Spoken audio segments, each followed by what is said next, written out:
नमस्कार, मैं हूं आपके साथ गुंजन दीक्षित।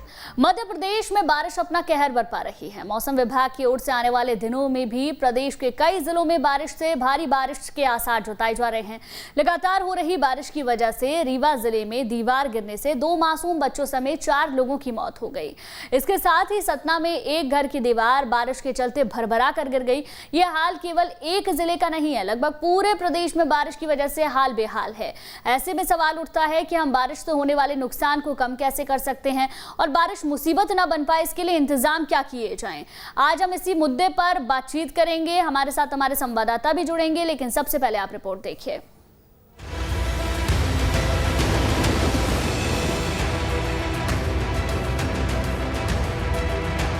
मध्य प्रदेश में समय से 7 दिन पहले जोरदार दस्तक देने वाले मानसून का आधा सीजन बीत चुका है। कहीं बारिश ने तबाही मचा रखी है तो कहीं हाहाकार मचा हुआ है। रीवा में बारिश की वजह से कच्चा मकान गिरने से 2 मासूम समेत 4 लोगों की मौत हो गई। सतना में भी बारिश ने जमकर तबाही मचाई है। पिछले 2 महीने के दौरान बारिश की बात करें तो जून में पिछड़ने वाले चंबल में मानसून ने रफ्तार पकड़ी है और अब यहाँ पानी सामान्य कोटे से ज्यादा गिर चुका है। मध्य प्रदेश में जून से अब तक 18 इंच बारिश हो चुकी है। हालांकि सामान्य कोटे की बात की जाए तो जुलाई में कम बारिश होने के कारण यह सामान्य से सिर्फ 1 इंच ही ज्यादा है, जबकि जून में सामान्य से 2 इंच ज्यादा पानी गिरा था। वहीं भोपाल में 11 इंच पानी गिर चुका है, जबकि भोपाल से सटे रायसेन में अच्छा पानी गिर रहा है। हालांकि इंदौर की हालत चिंताजनक है। यहाँ सामान्य तौर पर 10.5 इंच बारिश होना चाहिए, लेकिन अभी भी सिर्फ 9.5 इंच ही पानी गिरा है। वहीं दूसरी तरफ मौसम विभाग ने सतना सहित 5 जिलों में रेड अलर्ट जारी कर भारी बारिश की संभावना जताई है। Team news state. Madhya Pradesh में समय से 7 दिन पहले जोरदार दस्तक देने वाले मानसून का आधा सीजन बीत चुका है। ज्यादातर इलाकों में झमाझम बारिश हो रही है। राजधानी भोपाल में मौसम सुहाना बना हुआ है। ज्यादा जानकारी दे रहे हैं हमारे सहयोगी शुभम गुप्ता। मध्य प्रदेश के ऐसे कई ज़िले हैं जहां पर लगातार तेज़ बारिश हो रही है, मगर बात अगर मध्य प्रदेश की राजधानी और झीलों की नगरी भोपाल की करें तो यहां पर मौसम काफ़ी खुशनुमा बना हुआ है। लगातार कई दिनों से यहां भी बारिश हो रही है और अगर आज की बात करेंगे तो हल्की बूंदाबांदी सुबह से ही देखने को मिल रही है और सावन का महीना है, ऐसे में काफ़ी खुशनुमा मौसम इस वक्त भोपाल का बना हुआ है। ये तस्वीरें आप भोपाल की सबसे सुंदर देख रहे हैं, जो कि बड़े तालाब की हैं। लोग भी यहाँ पर सुबह सुबह ही पहुँच जाते हैं, चूँकि आज रविवार का भी दिन है और ऐसे में इस मौसम को खासा एंजॉय भी करते हैं। कुछ लोग भी हमारे साथ जुड़े हैं, उनसे बातचीत करते हैं। आपका क्या नाम है? अमित वाजपेयी। अच्छा अमित जी, ये बताइए कि इतना खुशनुमा मौसम है और भोपाल इस वक्त सबसे सुंदर दिखाई देता है, क्या कुछ कहेंगे भोपाल को लेकर? कुछ नहीं, जो इस समय मौसम इतना अच्छा है इसलिए सब तालाब वगैरह देखने में अच्छा लगता है और बच्चों को घुमाने आए हैं। कोरोना का टाइम है तो हमने कहा सुबह सुबह भीड़ कम होती है तो प्रिकॉशन के साथ घूम भी लेंगे और अपना एंजॉय कर लेंगे, इसलिए आए हैं। और बाकी मौसम तो पिछले 1-2 हफ्ते से अच्छा बना ही हुआ है। ठीक है, तो बिल्कुल मौसम पूरी तरह से अच्छा बना हुआ है। लोग अपने बच्चों को लेकर भी यहाँ पर आ रहे हैं। इसके अलावा अगर आप मध्य प्रदेश के अलग अलग इलाकों की बात करें तो मालवा में अच्छी बारिश हो चुकी है, ग्वालियर में हमने बारिश देखी, रीवा में बारिश देखी, मगर निमाड़ अंचल जो है वो अभी भी सूखा है, जहाँ पर लोग अब भी बारिश का इंतज़ार कर रहे हैं। वीडियो एनालिस्ट हिमांशु के साथ शुभम गुप्ता, न्यूज़ स्टेट भोपाल। तो कुछ जिले ऐसे हैं जहां पर तेज बारिश लगातार हो रही है, वहां पर बारिश की वजह से नुकसान भी काफी हुआ है। लेकिन कुछ जिले ऐसे हैं जहां अभी भी बारिश का इंतजार है या बारिश हो भी गई है तो उतनी नहीं हुई जितनी की लोगों को उम्मीद थी और जितनी की किसान आस लगाए बैठे हुए थे। अलग अलग जगह की जानकारी हमारे संवाददाता हमें देंगे। हमारे साथ जुड़ गए हैं दुर्गेश जबलपुर से, शुभम भोपाल से, सत्यप्रकाश जी वरिष्ठ पत्रकार हमारे साथ जुड़ गए। सर बहुत बहुत स्वागत आपका। सबसे पहले शुभम आप ही के पास आते हैं। छाता आपने लिया हुआ है, शायद भोपाल में अभी भी बारिश हो रही है, कैसा वहां का मौसम और क्या आने वाले दिनों में तेज बारिश होने की वहां संभावना है?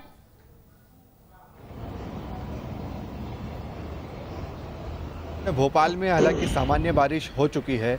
इसके अलावा अगर आज की बात करेंगे तो ज़रूर सुबह से बूंदाबांदी हमें देखने को मिल रही है, मगर बीते कुछ दिनों से, तकरीबन 3-4 दिनों से भोपाल में कम ही बारिश देखने को मिली है, यानी कि तेज़ बारिश देखने को नहीं मिल रही है और लोग भी कम से कम इंतज़ार कर रहे हैं कि तेज़ बारिश हो। इसके अलावा अगर आप भोपाल के बड़े तालाब की बात करेंगे तो उसका वाटर लेवल भी काफ़ी बेहतर हो गया है। हालांकि पिछले वर्ष से तुलना करते हैं तो इस वर्ष उतनी बारिश नहीं हुई है। इसके अलावा अगर आप अन्य ज़िलों की बात करेंगे मध्य प्रदेश के, यानी कि मालवा की क्षेत्र की अगर आप बात करेंगे तो यहाँ पर भी कम से कम बारिश का कोटा पूरा हो चुका है। निमाड़ क्षेत्र में अभी भी बारिश नहीं हुई है क्योंकि ना तो नदी नाले यहाँ पर उफान पर आए हैं, ना नदियों में पानी हमें देखने को मिल रहा है।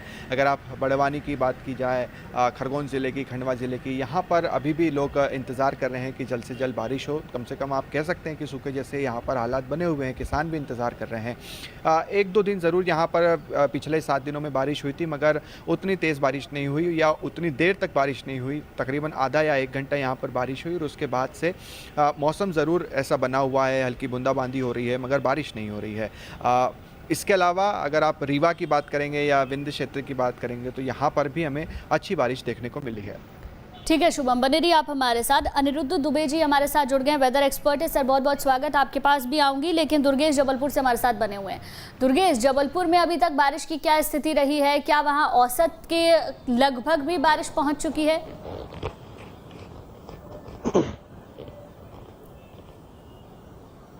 बिल्कुल गुंजन, ये अच्छी बात है कि जबलपुर में सामान्य बारिश जो अब तक होनी चाहिए थी वो आंकड़ा लगभग छूने को जा रहा है। अब तक यदि कुल आंकड़े की बात करें जबलपुर जिले में तो तकरीबन 15 इंच से ज़्यादा बारिश अब तक दर्ज की जा चुकी है।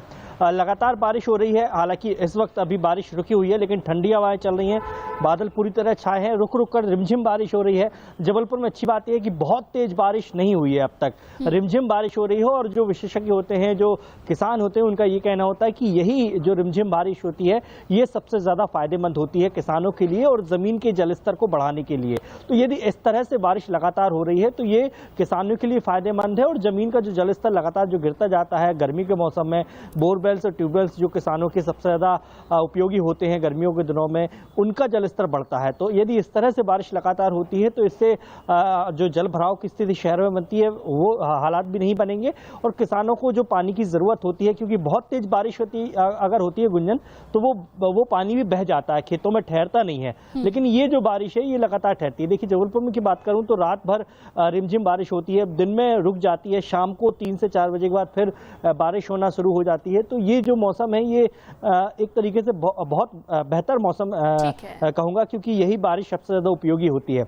किसानों के लिए फायदेमंद इसलिए भी है क्योंकि जैसे कि मान के रिमझिम बारिश होती है तो वो किसानों की फसलों के लिए सबसे ज़्यादा उपयोगी होती है। आने वाले दिनों में इस समय लोगों की जो धान की फसल है वो अभी लगी हुई है, गन्ने की फसल कटने को तैयार है, 1 से 2 महीने बाद वो उसको लिए सबसे ज़्यादा पानी इस तरह की ज़रूरत होती है। तो ये तमाम चीज़ें जो हैं इस समय ये जो मौसम है ये किसानों के लिए फायदेमंद है और आम जनता के लिए भी राहत भरा है। पूरे महाकौशल की बात करूँ गुंजन तो पूरे महाकौशल में भी अच्छी खासी बारिश हो रही है। हालांकि जिस गति से पानी आना चाहिए था उस स्तर का नहीं आया क्योंकि बरगी बांध के गेट अभी नहीं खुल पाए हैं। उम्मीद जताई जा रही थी कि 29 तारीख तक गेट खोल दिए जाएंगे, लेकिन ऐसा हो नहीं पाया क्योंकि मंडला डिंडोरी का जो कैचमेंट एरिया है बरगी बांध का, वहाँ पर थोड़ी सी बारिश की जो रफ्तार है वो रुकी है और इस वजह से बरगी बांध में जो पानी आना चाहिए था जिस गति से उतना नहीं आ पाया है। तो अभी उम्मीद ये है कि और अच्छी बारिश होगी जिससे बरगी बांध के गेट खोलेंगे और बरगी बांध के अगर गेट खोलते हैं तो फिर नर्मदा का जलस्तर बढ़ता है जिसका असर होशंगाबाद जिले तक होता है। ठीक है दुर्गेश, लौटूंगी आपके पास। सत्यप्रकाश जी, अभी तक उम्मीद ये लगाई जा रही थी कि इस बार शायद उतनी बारिश नहीं होगी जितने की सब उम्मीद कर रहे हैं, किसान उम्मीद कर रहे हैं, आम जनता उम्मीद कर रही है, लेकिन कुछ जिले ऐसे हैं जहां पर औसत तक बारिश हो गई है, लेकिन कुछ ऐसे जिले भी हैं जहां पर बहुत ज्यादा बारिश होने की वजह से आसमानी आफत उसे कहना गलत नहीं होगा, क्योंकि हमने विदिशा की भी तस्वीरें देखी, आज रीवा की भी कुछ तस्वीरें सामने आई हैं जहां पर मकान गिर गया है, लोग परेशान हैं, जल जमाव की भी अलग अलग जगह से स्थितियां सामने आ रही हैं। सर, इस नुकसान की भरपाई क्या हम कर पाएंगे? जी गुंजन जी, एक्चुअली क्या है कि मध्य प्रदेश में जो मानसून की स्थिति होती है वो 15 जून के बाद जिसके जो साउथ से बॉर्डरिंग डिस्ट्रिक्ट्स हैं उनमें आता है। जब मध्य प्रदेश अविभाजित था तो छत्तीसगढ़ का जो पार्ट है वो सबसे पहले प्रभावित होता था 15 जून के बाद। लेकिन इस बार जो मैं महसूस कर रहा हूँ कि मध्य प्रदेश के सभी भागों में पानी आया है पर लेट आया है। जो आशा की जा रही थी कि जितना पानी आएगा उतना अभी तक तो नहीं आया है।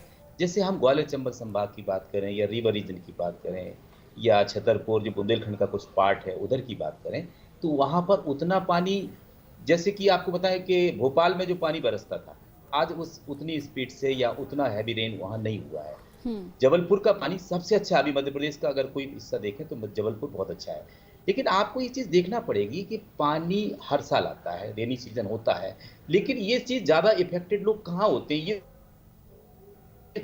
सवाल है कि जो लोकल बॉडीज एरिया है, जहां मैं कहूँ नगरीय निकाय है, उन क्षेत्रों में ही ज्यादा ट्रेजेडी होती है। जैसे आपने अभी रीवा का उदाहरण दिया, सतना का उदाहरण दिया, मैं आपको एक और उदाहरण देता हूँ। कल आपने देखा होगा सुबह सुबह भिंड जो चंबल में पड़ता है, वहां पर एक जेल की दीवार, बैरक की दीवार दे गई, उससे 22 जो वहां के इनमेट्स थे वो दब गए और वो इंजर्ड होके हॉस्पिटलाइज्ड हैं, और एक बहुत सीरियस है, वो जो बाहर किसी दूसरे हॉस्पिटल में उसको हॉस्पिटलाइज किया और सभी को शिफ्ट कर दिया गया। कहने का मतलब ये है कि जल भराव की स्थितियां नगरीय निकाय में क्यों होती, क्योंकि वहां पर एक प्लानिंग के साथ काम नहीं हो रहा है कि जो सीसी रोड्स बनाए जा रहे हैं वो पूरी सड़कों को पक्का करते जा रहे हैं, लेकिन पानी के बहाव को कहाँ ले जाए।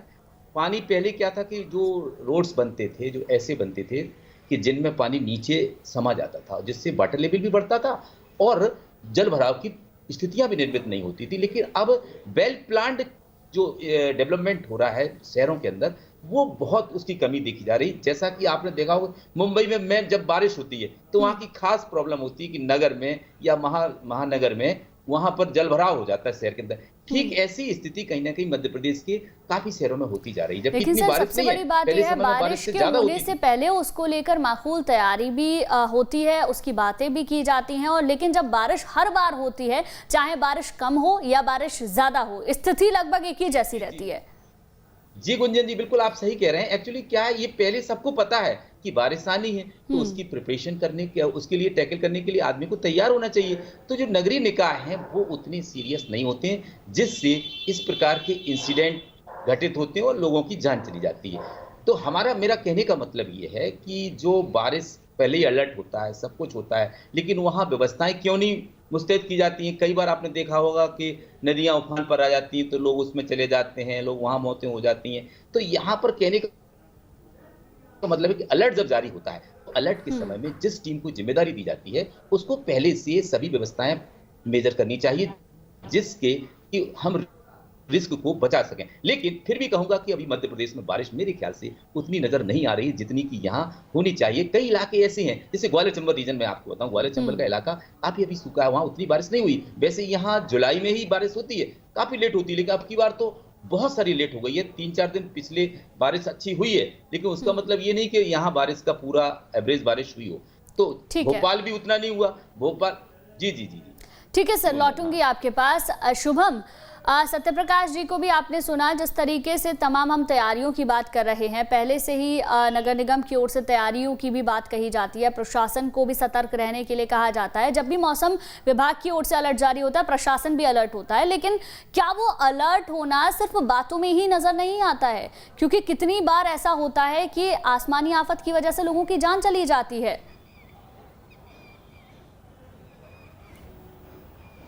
देखिए, बिल्कुल ठीक कहा आपने गुंजन, और सत्यप्रकाश जी भी जो बात कर रहे थे कि उदाहरण के तौर पर उन्होंने मुंबई शहर का नाम लिया। इसके अलावा अगर आप भोपाल की बात करें, जैसा उन्होंने बताया कि अभी यहाँ पर उतनी तेज़ बारिश नहीं हुई है, हालांकि कुछ दिन पहले हुई थी, और उतने में ही हमें जल भराव की स्थितियाँ देखने को मिल गई थी। कई रोड ऐसे हैं जो पूरी तरह से ब्लॉक हो जाते हैं, जहाँ पर तो ये नौबत आती है कि नगर निगम का अमला वहाँ पर तैनात होता है और उसके बाद तकरीबन 6 घंटे लगते हैं जब मोटर से पानी सड़क से निकाला जाता है, उसके बाद उस सड़क को जो है वो चालू किया जाता है।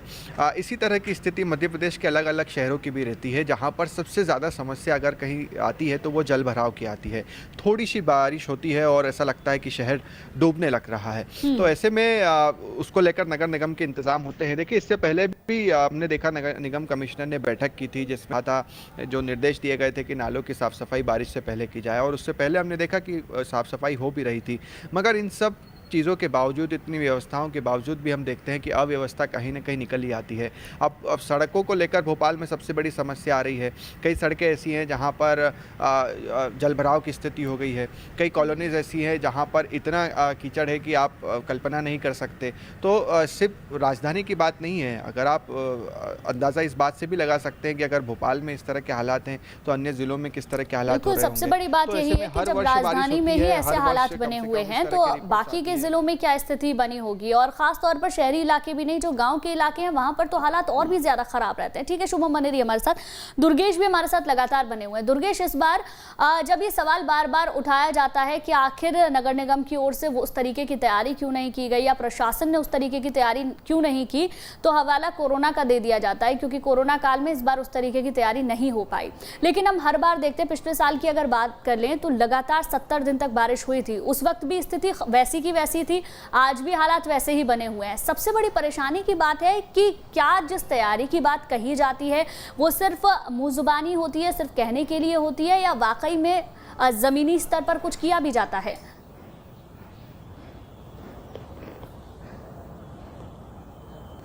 बिल्कुल गुंजन, इसमें देखिए कोई दो राय नहीं है कि ये जो तैयारियों की बात लगातार अधिकारी या प्रशासन करता है, ये केवल मुंहजबानी ही होती है, क्योंकि ज़मीनी स्तर पर अगर काम होता तो फिर ये इतने भयानक हालात नहीं बनते। दूसरी सबसे बड़ी बात गुंजन ये है कि जबलपुर शहर की यदि मैं बात करूं तो कुछ इलाके ऐसे हैं जहां पर जल भराव की समस्या कभी भी खत्म नहीं हो सकती है। उसके पीछे तकनीकी बात यह है कि उस जगह पर जब प्लॉटिंग की गई, जब लोगों ने निर्माण कार्य किए, तो आज से दशकों पहले, यानी कि आज से 20-30 साल पहले जब वहाँ पर काम किया जा रहा था, तब इस बात पर गौर नहीं किया कि किस ओर से पानी आएगा और उस पानी को निकासी के लिए कैसी व्यवस्था होनी चाहिए। जो बिल्डर्स थे, जो कॉलोनाइजर थे, उन्होंने मनचाहे प्लॉट बेचे, मनचाही डाइवर्शन किया, ना नाली निर्माण हुआ, ना सड़क निर्माण हुआ, और अब कई जगह पर ऐसी स्थिति बन गई है कि मकान बनकर तैयार हैं, लोग सालों से रह रहे हैं और पानी निकासी के लिए जगह छोड़ी ही नहीं गई। देखिए, ये बात मुझे बहुत अच्छे से याद है कि शहर के एक बड़े जनप्रतिनिधि ने इस बात को स्वीकारा था कि कुछ इलाके ऐसे हैं जहां पर संभव नहीं है कि हम पानी निकासी की व्यवस्था कर सकें, क्योंकि जहां भी हम नाली निर्माण करने जाते हैं वहां पर किसी ना किसी का मकान बीच नाली के आता है, तो ऐसे में फिर उसे तोड़ना या समझाना या मुआवजा देना, ये बहुत लंबी प्रोसेस हो जाती है। तो ऐसे इलाकों में जल निकासी की व्यवस्था की ही नहीं गई। तो देखिए, ये बुनियादी गलतियां हैं। ये गलतियां कब हुई हैं? ये गलतियां तब हुई हैं जब कॉलोनाइजर आंख बंद करके जो है प्लॉटिंग कर रहे थे और अधिकारी जो है आंख बंद कर साइन किए जा रहे थे। ना ये देखा गया कि जहां कॉलोनी बन रही है, जहां दुकानों का निर्माण हो रहा है, वहां पर नाली बाकायदा बनाई नहीं गई, वहां पर जितनी चौड़ी सड़क होनी चाहिए थी उतनी चौड़ी सड़क रखी या नहीं गई, नाली की गहराई या ऊंचाई, फ्लो उसका कितना रखा जाना था, ये तमाम जो बुनियादी चीजें हैं, इस बात पर ध्यान नहीं दिया गया। और उसका नतीजा ये है कि जब आज पूरे शहर में मकान बन चुके हैं, दुकानें बन गई हैं, कॉम्प्लेक्स बन चुके हैं, आज जब पानी भरता है तो फिर पानी निकलने के लिए जगह नहीं रहता है, जगह नहीं रहती और वो पानी भर जाता है। कहीं ना कहीं इंतजाम तो इसको लेकर करने होंगे, क्योंकि आने वाले दिनों में और ज्यादा इससे परेशानी हो सकती है। और ऐसा तो है नहीं कि बारिश सिर्फ इसी साल हो रही है या एक ही वक्त पर होती है। लगातार हम देखते हैं हर साल बारिश में ऐसी ही समस्या पैदा होती है और कुछ लोगों को इससे बहुत ज्यादा परेशानी उठानी पड़ती है, कितने ही लोगों की जान नहीं चली जाती है। ठीक है, लौटूंगी आपके पास। अनिरुद्ध दुबे जी भी हमारे साथ एक बार फिर से जुड़ गए। सर, बहुत बहुत स्वागत आपका। सर, मध्य प्रदेश में इस बार हर बार से तो कुछ कम बारिश होती हुई नजर आ रही है, आगे क्या पूर्वानुमान है? आने वाले दिनों में क्या तेज बारिश हो सकती है तो कौन से इलाकों में होगी?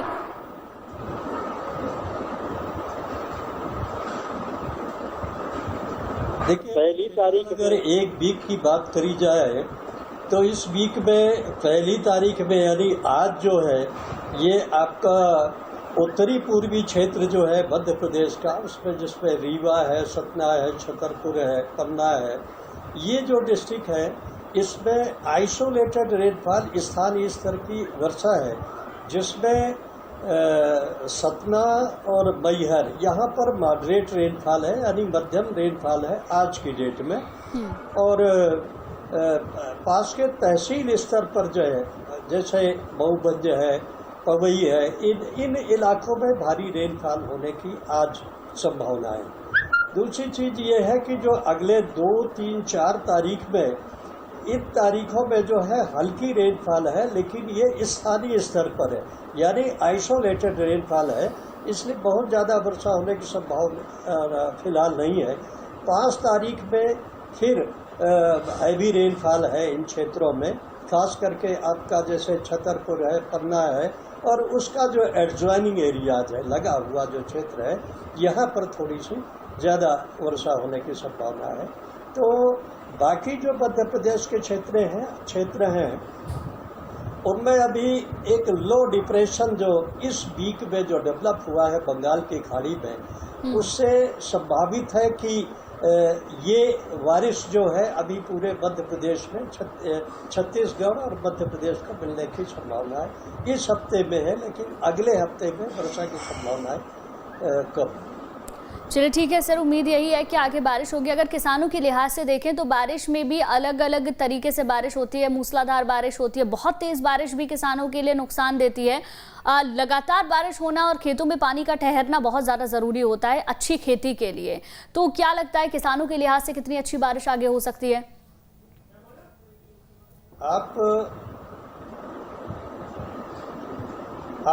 आपने बिल्कुल ये सही प्रश्न किया है।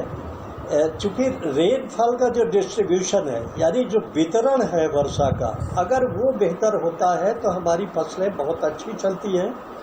जैसे मध्य प्रदेश में खास करके इन क्षेत्रों में जो सोयाबीन की खेती होती है, उसमें अगर ज़्यादा वर्षा होती है तो उससे फसलों को नुकसान पहुंचता है। लेकिन जहां पर बाजरा है, ज्वार है, मक्का है या उड़द, मूंग है, अरहर की खेती है, ये ज़्यादातर किसान जो है ढालूदार खेतों में इनकी बुआई करता है। वहाँ पर जहाँ पर भारी वर्षा होने की संभावनाएं हैं, किसान को चाहिए कि वहाँ पर खेतों में ड्रेनेज की व्यवस्था करें, या जहाँ पर धान की खेती उन्होंने की है वहाँ पर उसको मेड़बंदी करने की ज़रूरत है। अगर किसान ये कार्य पहले से कर चुका है या अगर अब तक नहीं किया है तो उसे करने की आवश्यकता है। क्योंकि जो वर्षा है, जैसे आज की वर्षा है, जिन किसानों ने धान की बुआई यानी धान की जो लगाई जिन किसानों ने किया है, उन क्षेत्रों में खास करके मेड़ों को बांधने की ज़रूरत है ताकि जल भराव धान के खेत में हो सके और उसे सिंचाई की बचत किसान को हो सके। और जिन खेतों में किसान ने आपका ज्वार है, बाजरा है, उड़द है, सोया है, मक्का है या अरहर है, इस तरह की जो फसलें बोई हैं, वहाँ पर ड्रेनेज की आवश्यकता है ताकि फसलों में जल भराव ना हो और फसलों को नुकसान ना हो। ठीक है, ठीक है। सत्यप्रकाश जी भी लगातार हमारे साथ बने हुए हैं। सर, किसानों के लिहाज से अगर देखें तो कुछ इलाकों में बारिश हुई है, ग्वालियर चंबल की जैसे आपने बात की, सबसे ज़्यादा खेती वहाँ पर होती है, लेकिन वहाँ पर उतनी ज़्यादा बारिश नहीं हुई है। बारिश के इस बार मानसून पहले जल्दी आया, प्री मानसून उसे कह दिया गया, और उसके बाद बारिश बिल्कुल नहीं हुई। तो किसान ने धान की बुआई भी लेट कर दी। अब बुआई लेट होने की वजह से कहीं ना कहीं असर भी पड़ा है। ग्वालियर चंबल में उस तरीके से बारिश भी नहीं हो रही है, तो ऐसे में किसान के लिए भी बड़ी परेशानी है। जी गुंजन जी, न केवल ग्वालियर चंबल बल्कि मध्य प्रदेश के कई ऐसे पार्ट्स हैं जहां बहुत अच्छी खेती होती है, लेकिन ग्वालियर चंबल का जो किसान है वो पूर्णतः मानसूनी खेती पर निर्भर रहता है। सबसे बड़ा सवाल है, तो यहाँ पर अगर मानसूनी बारिश नहीं होती है तो उनके सामने पानी की या इरिगेशन की बड़ा क्राइसिस आ जाता है। हालांकि कुछ नहरें डेवलप की गई हैं, लेकिन उन नहरों से उतनी पूर्ति नहीं हो पाती है जितनी की जरूरत है। आपको मैं एक चीज़ और बताऊं, किसानों के लिए देखो ये चीज़ है अति सर्वत्र वर्जित। ज़्यादा बारिश होना भी किसानों के लिए या आम लोगों के लिए अच्छा नहीं है, और कम बारिश होना भी दोनों के लिए बिल्कुल अच्छा नहीं है। अब आपको बताएं कि जैसे नगरों की स्थिति बताएं, आपने किसानों की तरफ चल के नगरों की तरफ अगर चलें तो नगरों में दो चीज़ बहुत इंपॉर्टेंट थी, जैसा कि शुभम जी ने हमें अपडेट किया भोपाल के बारे में और दुर्गेश जी ने वहाँ जबलपुर से अपडेट किया। आपने देखा हो कि म्यूनिसिपल कॉर्पोरेशन जो होता है या म्यूनिसिपैलिटीज होती हैं, उनका एक काम होता है बिल्डिंग परमिशन, एक दूसरा TNCP होता है, टाउन एंड कंट्री प्लानिंग। वो प्लानिंग ही जब कोई बसाहट होती है तो बसाहट की प्लानिंग के साथ की जाती है। उसमें इन चीज़ों का बड़ा ख्याल रखा जाता है कि बारिश की स्थिति में क्या होगा, क्या यहाँ का वाटर लेवल डाउन तो नहीं होगा, या यहाँ पर फ्लड सिचुएशन निर्मित तो नहीं होगी। इन सबको ध्यान में रखकर ही परमिशन ग्रांट की जाती है। लेकिन आमतौर पर ये देखने में आ रहा है कि जो परमिशन टाउनशिप बनाने के लिए दी जाती हैं वो केवल बिल्डर्स की इच्छा या उनकी प्लानिंग के हिसाब से दे दी जाती हैं। यहाँ पर उतना सीरियस नहीं होते हैं, जिसका महत्व नहीं समझते हैं कि इसका कितना महत्व है। ये इसीलिए बनाए गए थे, ये आज के सिस्टम नहीं है। बिल्डिंग परमिशन देना, टाउन एंड कंट्री प्लानिंग की परमिशन देना, ये ब्रिटिश टाइम से है, क्योंकि ब्रिटिशर्स इस मामले में प्लानिंग के मामले में बहुत तेज थे। तभी तो उन्होंने पहाड़ियों पर भी शहर बना दिए हैं जहां पानी की समस्या नहीं आती। दार्जिलिंग उसका एक उदाहरण है, मसूरी उसके उदाहरण है कि इन्होंने वहां पानी की कैसे व्यवस्था की है। आप देखिए हिंदुस्तान भी कम नहीं रहा है। आप बुरहानपुर का जो किला है वहां देखिए क्या ड्रेनेज सिस्टम है, क्या वाटर ड्रिंकिंग वाटर का सिस्टम है, क्या इरिगेशन का सिस्टम है। इन चीजों को सीख लेनी चाहिए। तो हमारी जो इंजीनियरिंग है वो इंजीनियरिंग कहीं ना लोकल बॉडीज में जो इंजीनियर्स होते हैं उनको इस चीज पर ध्यान देना है कि हम पानी के कम के कारण क्या परेशानी उठाते हैं, वो अधिक पानी के कारण क्या परेशानी उठाते हैं, ये दोनों को ही बचाए रखने के लिए, क्योंकि कम पानी होता है तो जब रोड्स बनाए जाते हैं, रोड्स से जो वाटर नीचे की तरफ, वाटर लेवल नीचे की तरफ होता है, उसको उठाने के लिए बहुत रोल प्ले करती है बारिश। ठीक है। तो शहरों में आप देख रहे हैं कि केवल किसी परंपरागत स्रोत पर ही निर्भर हैं, जैसे कोई पास में नदी है या पास में कोई तालाब है। बिल्कुल, सबसे बड़ी बात यह है इसके और भी रिसोर्सेज हो सकते हैं, और आपने कई सारे एग्जांपल्स भी दिए। बिल्कुल ठीक बात है, वहां पर पूरे अच्छे ढंग से खेती होती है। कहीं ना कहीं इस पर स्टडी की भी एक जरूरत है, किसानों को भी समझने की जरूरत है, तमाम तरीके की किताबें इसको लेकर आती हैं, उसको पढ़ने की जरूरत है। इसके साथ साथ सरकार को भी बंदोबस्त करने की जरूरत है, जिससे कि सिर्फ जो देश का किसान है वो खेती पर ही निर्भर है। तो ऐसे में बारिश भी किसी के हाथ की चीज तो है नहीं, अगर बारिश होगी तो किसानों की खेती अच्छी हो जाएगी, अगर नहीं होगी तो किसानों की फसल बर्बाद भी हो जाती है। ऐसे में किसानों के पास कोई और चारा बचता नहीं है। सर, बहुत बहुत शुक्रिया आपका, सत्यप्रकाश जी, अनिरुद्ध दुबे जी आपका भी शुक्रिया, दुर्गेश शुभम आपका भी बहुत बहुत शुक्रिया। यहाँ रुकेंगे एक छोटे से ब्रेक के लिए।